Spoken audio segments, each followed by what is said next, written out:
Howdy Chunky, live across the world for a Tuesday. It's the voice of reason. My name's Alex Belfield, the founder of Free Speech on the Air, the man who is pushing for people to be allowed to tell the truth, the whole truth and nothing but the truth. And we see what has happened to me. 5 arrests and 3 raids. And then today we find out that the day after Priti Patel begged the social media companies to pull down all references to dinghy divers, the asylum seekers or illegal immigrants, depending on which one you want to call them, we find out that 5 people in Dover who film the arrival of these people have now been injuncted not to do it. That means that if they film them now, they can be arrested and held on remand and will be sent to court and could go to prison for journalism, for filming in a public place.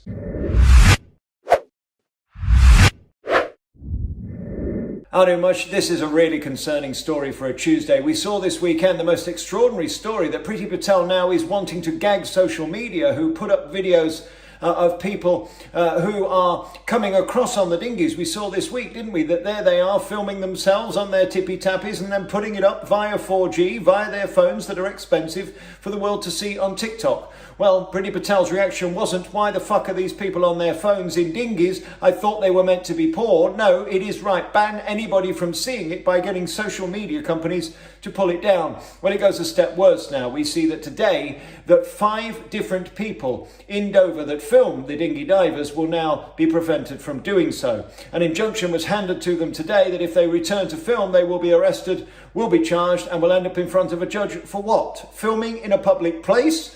Doing journalism and holding this country and its government to account for allowing people in that could put us in danger. How have we got here? And what faith does this give us that any of us are likely now to be able to do any form of accountability journalism, holding those who think they can get away with stuff to account, when all that will happen is that Priti Patel will shushy you by handing you an injunction and gagging you. You know, this story is terrifying. What it basically means is that from now on, anybody that is in a public place filming could be injuncted not to do it. They could get a court document to be handed to you to say, if you film here again, you will be arrested, you will be charged, and you will end up in front of a judge and could go to prison. But why? We have very clear laws in this country. Unless it's terrorism related, you can film in any public place. Full stop. I said to you a couple of weeks ago, I think they're going to stop these people filming outside police stations. These few people on YouTube who are hysterical and great at winding up the old rozzers are a nuisance. And the police don't like it because they look as thick as 2 short planks.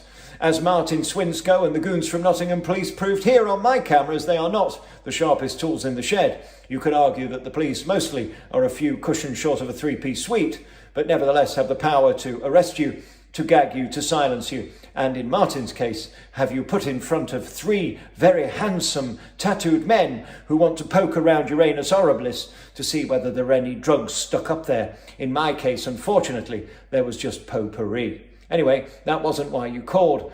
This story is terrifying to me because we have very clear laws in this country that allow us to film in public places for very good reasons. Very good reasons. When you stop this, you end up in North Korea, Russia, or China.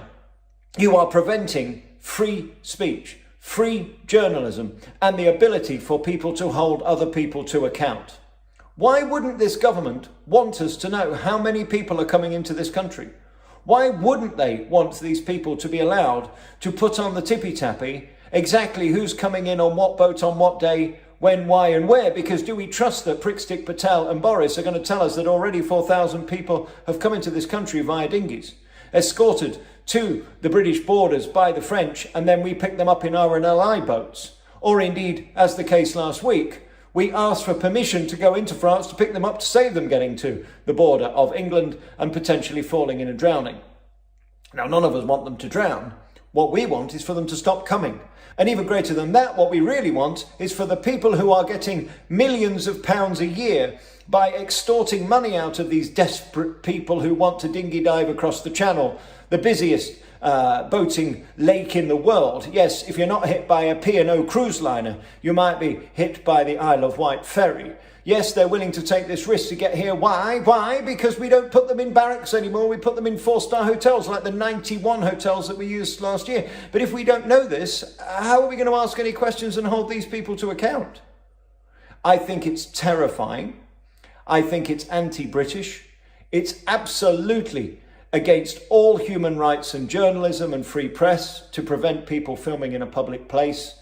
And this is terrifying to me, because what it proves after the year I've had is that very powerful and influential people will go to any lengths to stop those they don't want speaking to broadcast the truth. Because these fellas who are filming down at Dover and Folkestone are not broadcasting lies, they are covering live events in real time. And Priti Patel doesn't want you to see it. Now, whether you're into the human rights of dinghy divers over the rest of the United Kingdom is a different argument. But I'm telling you, this is terrifying.